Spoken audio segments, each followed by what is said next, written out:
বল্টু ব্যাংকে গিয়ে এক মহিলা কর্মকর্তাকে বলল, এই শালি, আমি একটা অ্যাকাউন্ট খুলবো। তখন মহিলা কর্মকর্তা বলল, দেখুন স্যার, ভদ্রভাবে কথা বলুন।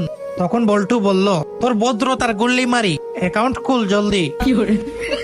তখন মহিলা কর্মকর্তা ম্যানেজারের কাছে গিয়ে অভিযোগ করলো। তখন ম্যানেজার বললেন, কি ব্যাপার, আপনি এত অভদ্র আচরণ করছেন কেন? তখন বল্টু এভাবে আচরণ করার আসল কারণটা বলল।